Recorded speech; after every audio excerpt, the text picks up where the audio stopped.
What's up everyone, welcome to my raiding with the Holy Paladin guide.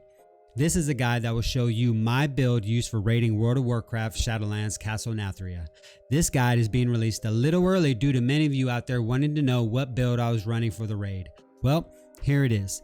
This build is incredibly fun that has several cooldown abilities able to be chained almost every other minute. This guide I will cover my hybrid ranged / melee build. I will go over stat priorities, rotations, cooldowns, defensives, utilities, talents, legendary gearing, covenant choice, soulbinds, and conduits. Let's begin. This build is a mixture of both melee and range talents that create a hybrid toolkit that allows for great single target healing, speedy holy power generation, as well as several AoE abilities to make the Holy Paladin a true raid-wide healer. Finally, getting into Castle Nathria and experiencing the bosses, it is apparent to me that cleaves and anti-melee mechanics are somewhat easily avoidable, which is unlike Mythic Plus dungeons. So the ability to mix it up and go melee and ranged is really awesome. Let's get to the stat priorities. My personal stat priorities are as follows. We want haste to somewhat equal crit and then stack as much mastery that we can get. Like I stated in my previous Holy Paladin Mythic Plus dungeon build video, haste is a great secondary, but for this build, we want more crit to boost our infusion of light procs, which will then be further boosted with our conduit choice that I'll go over later.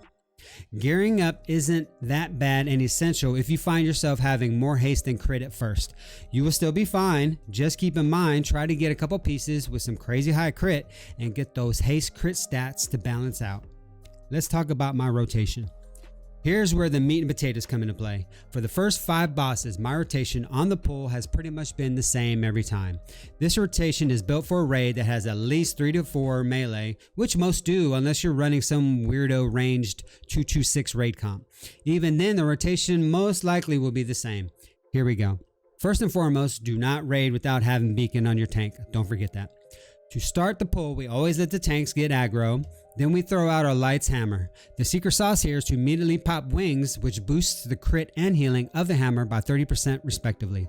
We then let our sanctified wrath talent come into play and start spamming holy shocks 40% faster, spreading glimmer to the raid, always starting with the tanks of course. Target the boss or whatever mob the raid is on with your holy prism, doing damage to it and giving out another AoE heal, which again should be empowered due to our wings still being up. Hammer Wrath will be available, again due to wings. Use it on cooldown to start building up holy power. Crusader Strike to gain more holy power. Use Word of Glory or Light of Dawn situationally as soon as possible. With our Divine Purpose talent, we will have free Word of Glory to use, so don't forget to use them. As our crit increases, so do our Holy Shocks Infusion of Light procs, which then makes your slow Holy Light spell here for more, or your faster Flash of Light spell cost less.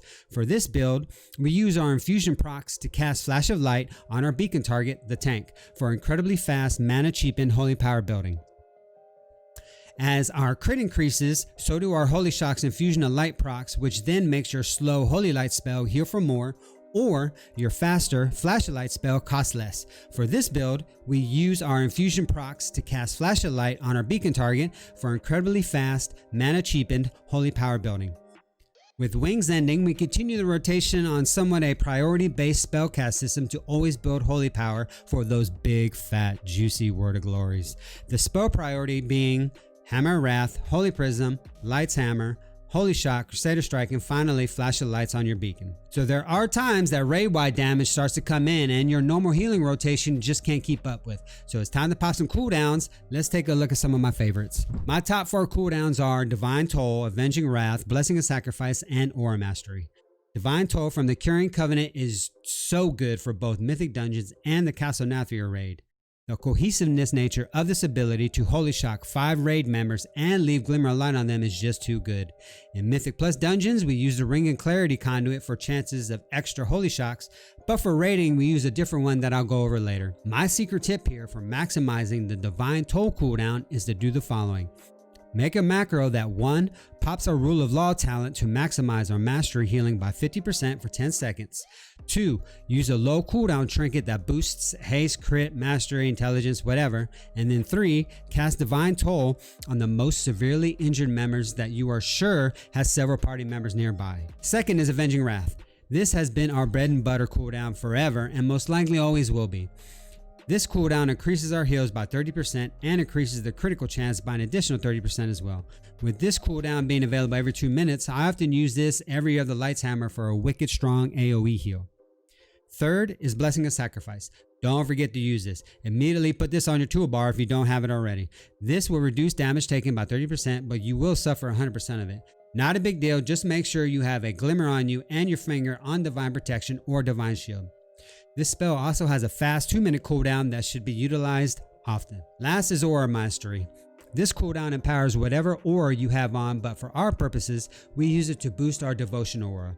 Devotion Aura gives a 3% flat damage reduction for yourself and everyone within 40 yards. When you pop this 3-minute cooldown, it increases that damage reduction to 15% for 8 seconds. This is a must to use for those high damage raid-wide mechanics. Onto the defensives and the utilities. 2 huge defensives at our disposal are Divine Protection and Divine Shield. Divine Protection is a 20% flat damage reduction cooldown of only 60 seconds that is awesome and times very well with our Blessing of Sacrifice when your tank is just taking the beating of their lives. Divine Shield grants you complete immunity to all damage and harmful effects for 8 seconds and has a 5-minute cooldown. This is your get out of jail for free card for those move or die mechanics that you're messing up on. Blessing of Protection is one of the great defensives that makes the target immune to all physical damage for 10 seconds. It can also be used to drop bleeds and cheese boss mechanics from previous raids and expansions. It has been noted though that it does not cheese certain mechanics in the Castle Nathria raid, so buyer beware. Lastly, we have Blessing of Freedom. This ability removes any movement apparent effects from the target and only has a 25-second cooldown. Let's take a look at my talents. To start off with, the level 15 row, we go with Lights Hammer. This previously unused talent has turned into one of my raid go-to talents. I often couple this talent with the cooldown Avenging Wrath for an extremely powerful AoE ability that has a wicked fast cooldown of only 1 minute. In the level 25 row, I go with Holy Prism. This adds another AoE heal spell for the normally single target minded Holy Paladin. Its ability to damage the enemy and heal 5 allies close by is a must have from my raid heal toolkit. The level 35 row, we go with the talent Rule of Law. It has a 1.5 second cooldown and has 2 charges that when activated boosts the range of your heals and reach of your mastery by 50% for 10 seconds. This is huge when macroed in with other cooldowns like I have previously stated. The level 40 talent I go with right now is Divine Purpose, although I will be experimenting with Holy Avenger as a definite maybe in the very near future.